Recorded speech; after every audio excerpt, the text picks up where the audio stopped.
The Orion Nebula glowed like a celestial ember through the reinforced viewport of Omega Prime Station. Dusty tendrils of ionized gas curled around nascent stars, painting the darkness in pulsating hues of magenta and turquoise. Station corridors hummed with the low drone fusion reactors, the lifeblood of a research outpost perched at the frontier of human ambition. Here, on the edge of known space, they had built their cathedral of science, and now it held the key to a revolution. No one dared fully comprehend. Dr. Celine Marlowe strode down the corridor with measured urgency, her lab coat brushing against the cool metal walls. She carried a datapad filled with quantum field simulations, her brow furrowed under the station's harsh white lights. Behind her, a small team of human scientists, each handpicked from Earth's finest academies, followed. In silence, their faces taut with a mixture of excitement and dread. They all knew what awaited them in Conference Room Delta, the first open council review of the Vriezes Cascade FTL drive. Inside, the chamber was colder than Celine remembered. Hollow projectors floated at each corner, ready to ferry their schematics to the galaxy's most discerning minds.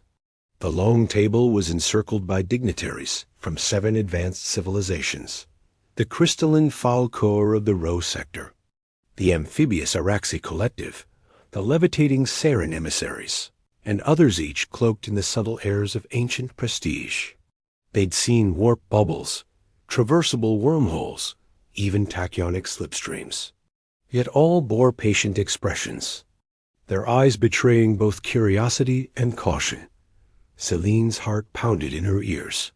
She cleared her throat and tapped her datapad.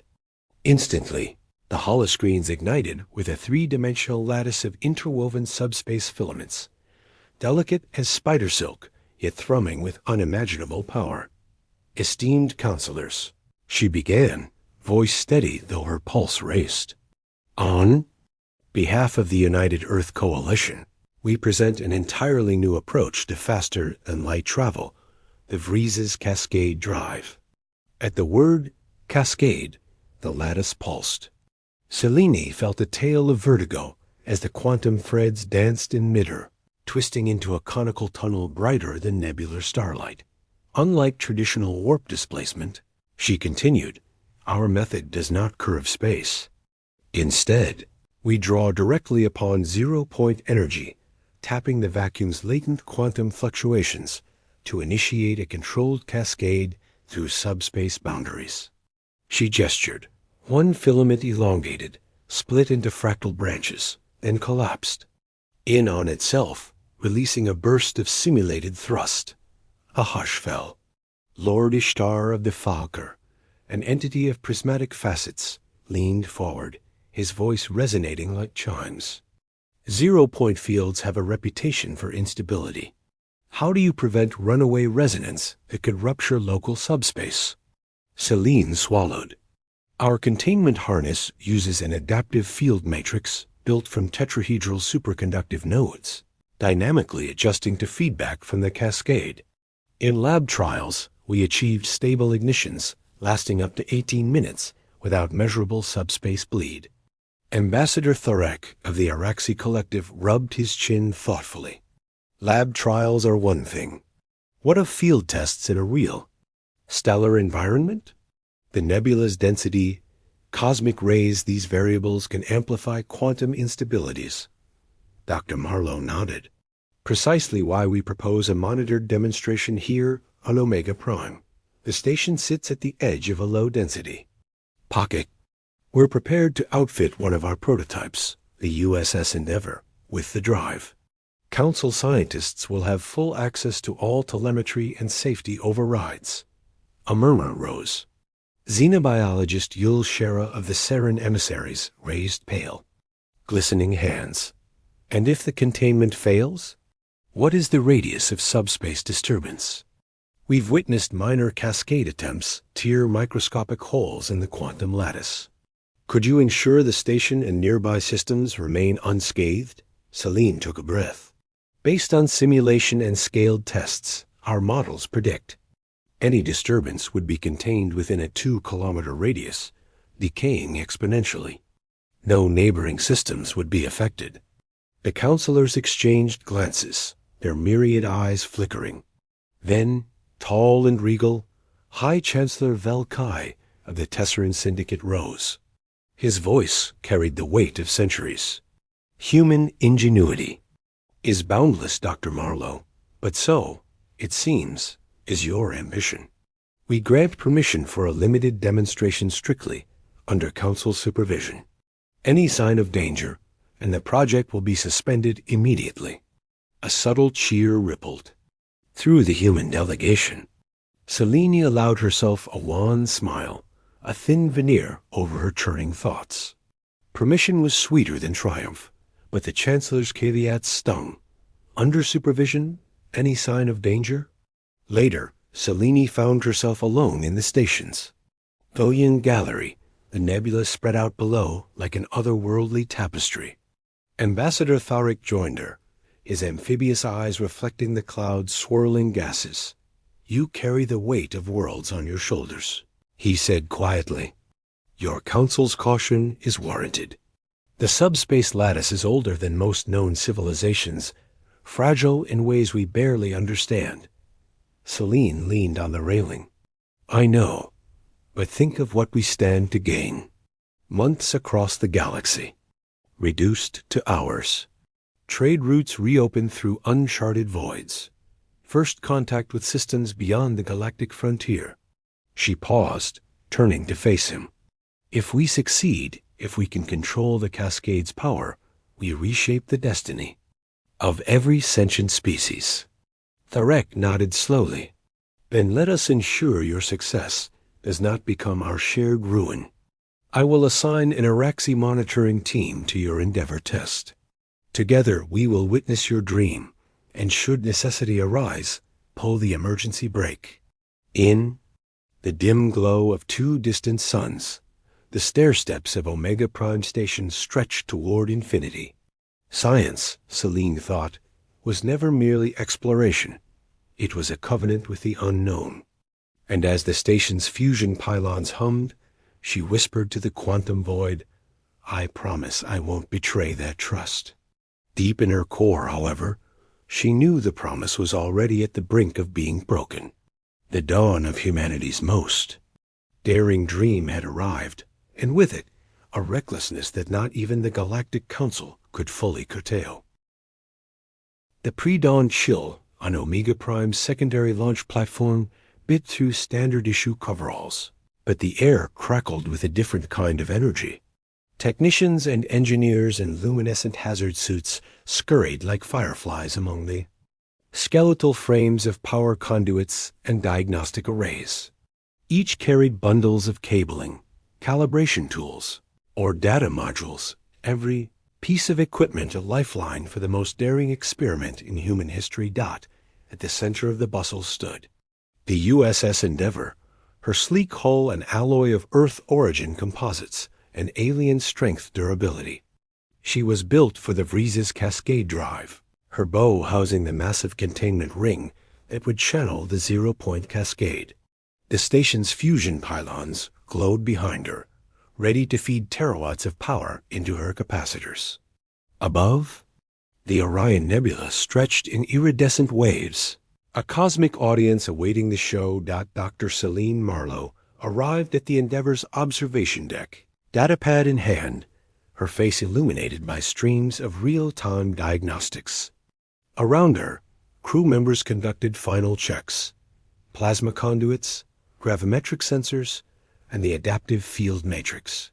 Colonel Marcus Heil, commander of the Endeavor, joined her, arms folded over his fatigue-stained tunic. "How's our containment?" "Stability?" he asked, voice low to cut through the ambient hum. Marlowe tapped her pad. Matrix read at 97.3%. "We need 100 for ignition. I want a final sweep of the node harmonics, especially near the aft emitter banks. If there's any resonance hitch, we'll see spikes." Lieutenant Zara Mendez, the ship's chief engineer, approached with a data cartridge. Adjusted the damping coils on banks 3 and 4 per your specs. We ran a 10-minute soak test, no anomalies. Power leakage under threshold. Marlowe exhaled. Good? All right, let's spool the drive. In the control chamber, 40 crew members took their stations. Holographic displays hovered over each console, painting the room in blues and greens. They all wore identical expressions, taut, resolute, the line between triumph and catastrophe as thin as a quantum thread. Power transfer in progress, the navigator intoned. Capacitor banks bridging, now at 50%. Hale's hand hovered over the activation probe. Containment field? He prompted. Matrix at full lock, Mendez confirmed. Containment at 100%. Initiate cascade, Hale ordered. Marlowe's fingertip brushed the holoscreen. Reality bent as the cascade ignited an ephemeral tunnel of fractal light forming in the drive's throat. The Endeavor shuddered, a muted roar coursing through her frame. Crew members gripped their consoles as the ship strained against her restraints. Outside the viewport, space rippled and folded. The distant stars smeared into trails of luminescence. For a heartbeat, Cellini felt disbelief. They had done it, they were bending subspace itself. Then the alarms began. Red warning lights pulsed. The station's external sensors registered a series of tremors, not mechanical, not seismic, but something deeper. Subspace quakes, minuscule but measurable, radiated from the Endeavor like concentric ripples in a cosmic pond. Subspace integrity dropping, shouted Dr. Ilya Rua, the station's lead physicist, monitoring the Gamma array on the observation deck. Marlowe and Hale exchanged a look. Shut it down, Hale barked. Mendez's fingers flew across her console. Abort sequence engaged cascade winding down, but the quakes intensified. The nebula's gas clouds outside the viewport warped, eddied in unnatural vortices. Panels in the viewing gallery cracked along pre-stressed seams. Engineers in the hangar reported stray energy spikes, their magnetic seals flaring. On the observation deck, Marlowe struck a panic override to cut power to the drive. The fractal tunnel collapsed in on itself, leaving the viewport blank save. For the nebula, now strangely distorted in places, as if reality had been stretched too far. Seconds later, the Endeavor reappeared, ghost-like. Her field collapsed back into normal space. The ship lay silent, engines cool, but the station groaned. Damage report? Hale's voice was calm but cold. Rua's voice crackled, overcome. Subspace fractures detected across a 3-kilometer radius. The station's outer hull panels have microfractures.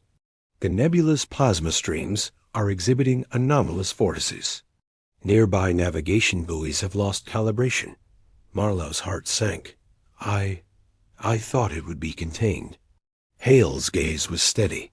Containment held on the ship, but the cascade's tailwave propagated beyond our predicted buffer. The problem is, our energy bleed threshold was based on vacuum tests. This environment is different. Marlowe ran through simulations in her head. Ionized dust could amplify resonance. Cosmic rays might seed instabilities. The station's own structural harmonics could have fed back into the field matrix. A dozen variables, any one catastrophic. I need time to recalibrate, she said. We need to factor in nebular interactions dynamics of charged particles at these densities. Hall nodded. You have 24 hours before council. Reprisal. If you can't demonstrate a solution, they'll call this project an abomination and shut us down. Marlowe straightened. Understood.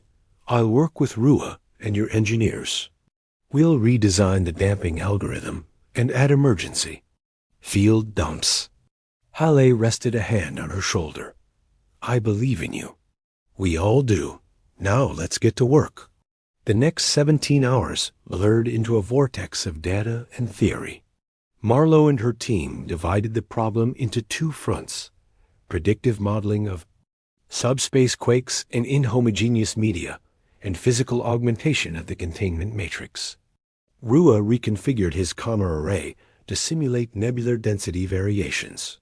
Mendez and chief technician Luis Garcia retrofitted prototype shock absorber coils onto the Endeavor's drive housing. Nights on Omega Prime were perpetual, but the station's local time faded into irrelevance as cubed. Of Europe's deepest nights, passed in a singular stretch of effort. At one point, Marlowe collapsed into a zero-G sleep pod, dreaming of quantum filaments unraveling into chaos. She awoke to the soft chime of Rua's come. We have new data-ionized dust grains, cause subspace impedance spikes at threshold fields. If we modulate the cascade initiation rate, we can shift the resonance frequency away from that spike. Marlowe jolted upright. So a ramped ignition, a gradual buildup rather than a single pulse? Exactly. It delays the cascade's full power until the field matrix is tempered by the coils, buying us time to stabilize. Rua's voice hummed with relief. Simulations show subspace quakes reduced by over 90%. Implement it, Marlowe said through clenched teeth. And tell Mendez to prepare the modulated control firmware for upload. At 16 hours and 37 minutes after the initial test, the new protocol finished its final checks. The Endeavor's control chamber stood ready once more. Though crew weariness marked every line on their faces, Colonel Hawley entered, expression unreadable. All right, Doctor, show me that shutdown quakes are a thing of the past. Marlowe exhaled, positioned her datapad before the main console, and initiated the ramped cascade. The tunnel of fractal light bloomed slowly, each pattern emerging deliberately instead of erupting. The Endeavor's hull remained steady. Alarms stayed silent. Sensors registered only infinitesimal tremors, like the gentle heartbeats of subspace, not its shrieks. On the observation deck, Rua studied the readouts. Fractures are negligible, confined within a half-kilometer radius. No stress propagation beyond containment. He allowed a rare smile. We've done it. The station's consoles brightened as engineers reported intact glass, stable plasma flows, and calibrated buoys. Even the nebula's ionized clouds shimmered calmly, as though the cosmos itself exhaled in relief. Hawley turned to Marlowe.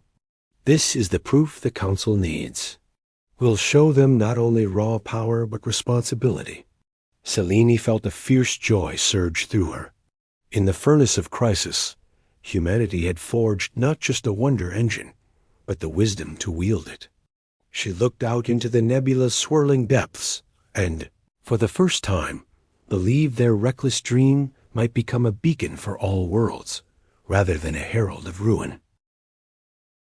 The grand hall of the Galactic Council shimmered with ambient light refracted through crystalline spires and levitating orbs of living gas. Each of the 7 tiers surrounding the dais was occupied by representatives of the most powerful civilizations in known space.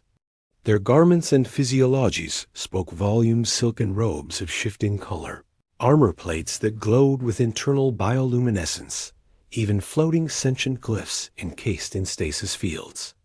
All eyes were fixed on the curved panoramic viewport, behind which the twisted beauty of the Orion Nebula glowed innocently.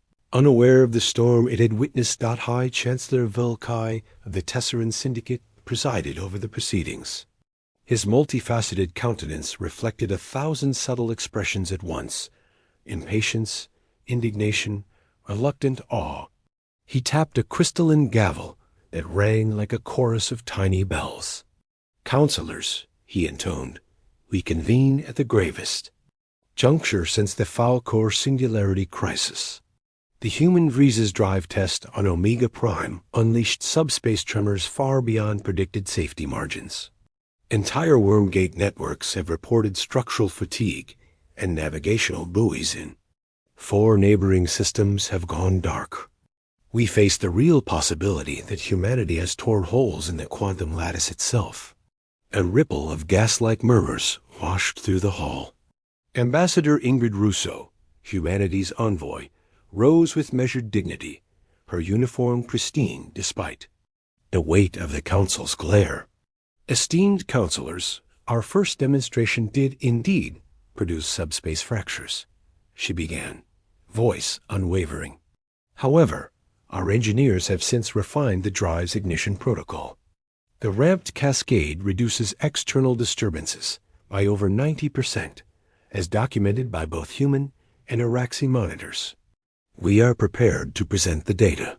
The Saren emissary, Yul Shera, her translucent form drifting above her substrate, clicked a fingertip against her console. The holoscreen behind Ambassador Russo flickered to life, projecting 3D waveforms of subspace strain before and after the recalibrated run. The before image was a jagged storm. The after, a barely perceptible ripple. Impressive, Yul Shera admitted, her tone neutral. But this does nothing to address the precursory damage. Even the slightest tear in subspace integrity can widen with subsequent jumps. What guarantees do we have that larger vessels or multiple simultaneous campaigns won't erode the lattice beyond repair?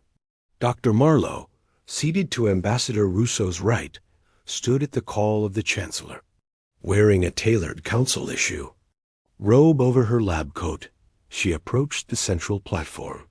We propose a joint oversight program, she declared, projecting diagrams of the adaptive field matrix. Council scientists will be embedded within our engineering teams. Vreeze's drive activation will include real-time data links to monitor subspace flux. Furthermore, we intend to develop a healing pulse, a reverse phase injection that can, in theory, repair microfractures immediately after each jump. Across the chamber, Lord Ishtar of the Falker, whose crystalline body pulsed. With sapphire light rose to speak. You speak of healing pulses, Doctor, yet you offer no prototype, no proof that the lattice can be restored. His tone was skeptical. History teaches us that subspace is far less forgiving than biological tissue. Marlowe took a deep breath. Our initial healing pulse is in testing. Early results indicate we can reverse microfractures up to 10 meters in diameter within seconds. We ask the Council's permission to conduct a controlled demonstration on an isolated test grid one that avoids critical wormgate and buoy arrays. Chancellor Velkai tapped his gavel again. The viewport blinked, and behind it the nebula receded, replaced by a holographic projection of a sparse sector. 3 uninhabited star systems linked by 2 minor worm lanes. You seek to move your experiment there, he murmured. Without Council backup, and potentially at the expense of unaligned systems. Why should we grant this? From the Araxi delegation, Ambassador Tharek's feather-light voice drifted across the room. Because the alternative is stagnation. Without FTL advancement, trade, exploration, and cultural exchange all stall. And let us remember the human pilots who performed the second test did so under Council-mandated safety protocols. They succeeded where many of us would have failed. A murmur of assent met his words. On the Tesseran side, a young syndicate delegate tapped her crystalline. Staff thoughtfully. If the human proposal truly includes joint research, with transparency and real-time Council oversight, then the risk is mitigated. The Council has thrived on risk mitigations before during the warp bubble treaties, the tachyonic accords. Are we to idle now because one species achieved a breakthrough? The debate shifted, fracturing into impassioned shards. Some demanded immediate suspension, citing the collapse of a minor wormgate last week near Kefros 7. Others argued that regulated testing could usher in a new golden age. Chancellor Valkai rose, silencing the din. Enough. His multifaceted gaze swept the chamber. The Council's decision is as follows. The Vreeze's Cascade drive testing will proceed in the designated Sector 9 test grid. A joint oversight commission comprising human, Araxi, Falcor, and Council scientific delegates will oversee all operations. Any unauthorized activation will trigger Section 108 sanctions, including revocation of FTL licenses for all United Earth Coalition vessels. At this pronouncement, Ambassador Russo inclined her head. "We accept these terms, High Chancellor." Chancellor Valkai's expression softened marginally. "So be it. Science must, and sometimes, bleed. Let this be a reminder that the galaxy's safety depends upon cooperation." Dismissed. As the council chamber emptied, whispers followed Ambassador Russo and Dr. Marlowe into the corridor. Some delegates offered nods of encouragement. Others glared with veiled suspicion. Behind them, the grand hall doors closed with a resonant thud. In her private quarters aboard the Tesseran diplomatic cruiser, Ingrid Russo convened with Marlowe and Tharek. The low hum of the ship was a stark contrast to the grandeur of the council hall. "Tomorrow we depart for Sector 9, Russo said, tapping a holo-tablet that displayed the test grid star maps. "We'll need to transport the Endeavor through a standard gate shielded, monitored, and then transfer her to the experimental lattice booster." Marlowe leaned over the map. "I've identified 3 critical nodes where the nebula's density fluctuations could still feed back into the cascade. We'll overlay extra damping coils there and have file core crystal phase sensors installed." Tharek's amphibious eyes glimmered. "I will have 4 Araxi engineers aboard to calibrate the quantum harmonics in real time.